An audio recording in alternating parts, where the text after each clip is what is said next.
Hi guys, welcome back to the channel. I have been doing a lot of book shopping, so let's do a book haul.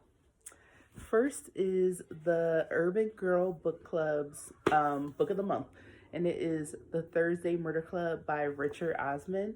This is about a group of senior citizens who try to solve crime on Thursday nights in their old folks' home. I just started reading this because this is my book club's March pick. But this book in particular is the first of two, a duology. The second one is called, oh no, there's three. The Bullet That Missed, and then The Man Who Died Twice.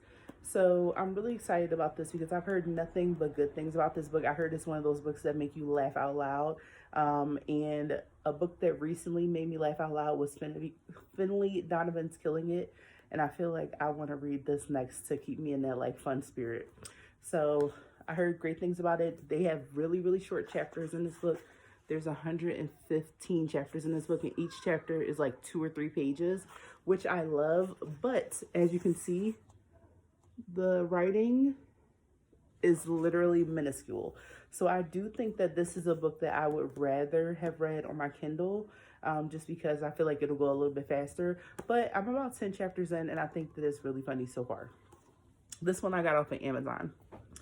The next book I got from Walmart. It is a Mary Monroe book, and it's called Mama Ruby. This book is from like 2012, if I'm not mistaken. But Mary Monroe, when I was in high school, she was one of my favorite authors.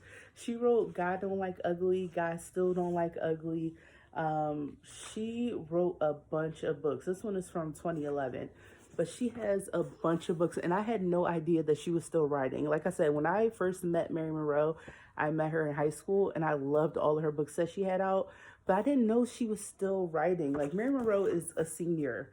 Let me see if they have a picture back here.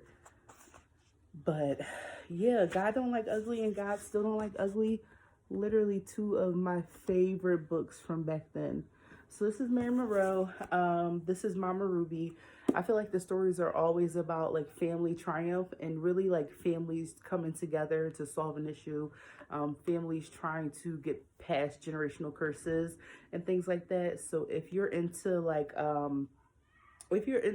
Black love stories, but this is not so much romance, it's really just basic fiction, but surrounding family and trying to get family to be all on one accord. So I really, really want to read this. I'm excited about it. It's called Mama Ruby, and I believe this one is part of a series as well.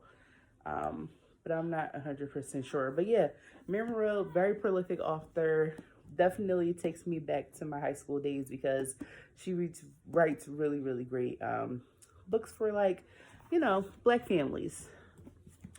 And then one day, 2 weeks ago, I was in Jersey and I went to Ida's bookstore. Ida's is Black owned. It was my first time there, but I was really excited to go because I had been trying to go, and I really was trying to go without kids so that I can take my time and experience it. But I met their worker that was there. She was amazing. We talked the whole time. Like, we had great conversation. And one thing that I didn't know about Ida's is that they have a full room of used books. So people donate books to Ida's, and they have a whole room. Their whole back room is a room full of used books, and I love that. And one book that I found, this is the only Chelseahandler book that I don't own. It's called My Horizontal Life, a collection of one-night stand stories. If you love funny stories that are real life, pick up any Chelseahandler book. Like, these books really make you laugh out loud because the same way she is on stage is the way that she writes. And I think she's hilarious. And if you want to laugh out loud, please read a Chelseahandler book. So I'm very, very excited to read this. Like I said, this is the only Chelseahandler book that I don't own. So I'm excited to read this. That was a used book. It was like $5 or something like that. And then as I was about to walk out the door, I saw this and I read the back of it and I was like, oh, that sounds good. This is called Bright Red Fruit by Safia Ohilo. Look at this cover. This cover is like stunning. Safia Ohilo. Bright Red Fruit. So this, it says on the back, It was I who opened the doors, the windows. It was I who let him into the house. I read the synopsis of this and I do not remember what it was about, but I remember I was about to walk out that door and I picked up this book and I was like, oh, this sounds so good. And I immediately got it.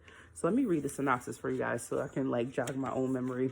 And this one came out in 2024, new release. Okay, so this is called Bright Red Fruit. It says, no matter how hard Samira tries, she can't shake her reputation.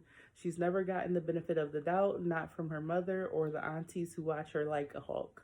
Still, Samira is determined to have a perfect summer filled with fun, parties, exploring DC, and growing as a poet until a scandalous rumor has her grounded. That's when Samira turns to a poetry forum for solace, and that's when she catches the eye of an older, charismatic poet named Horace. For the first time, Samira feels wanted, but soon she's keeping a bigger secret than ever before. In this gripping coming-of-age novel, Samira must find the balance between honoring her family, her artistry, and herself amid a dangerous new relationship that could threaten everything she wanted to achieve. That sounds good. Sounds like drama. Sounds like love. Forbidden love. And I love forbidden love. I had to pick it up. So I bought this immediately as I was about to walk out the door. Also got this, $5 in the used book room. Cute little bookmark. And those are the books that I picked up so far. Me and my best friend went free little library shopping, and then we went to Uncle Bobby's bookstore this afternoon. But I forgot the book in the car. I picked up a children's book from one of the free little libraries for my oldest son. I forgot it in the car. I'll get it another time because I have way more book hauls to do. I have a lot of books I need to show you guys. This is what I picked up in the last 2 weeks. And I really want to start doing book reviews as well because I've been reading a lot of book reviews also. I'm currently reading, where's my phone at? What am I currently reading? I'm currently reading Hidden Pictures by, I don't know who it's by. I'll put a picture up here. But the first 5 minutes, all I have to say is wow, because the girl in the book is born and raised in South Philly. I'm born and raised in South Philly. And the stereotypes that are in this book, the first 5 minutes, literally had my jaw on the ground last night when I started it.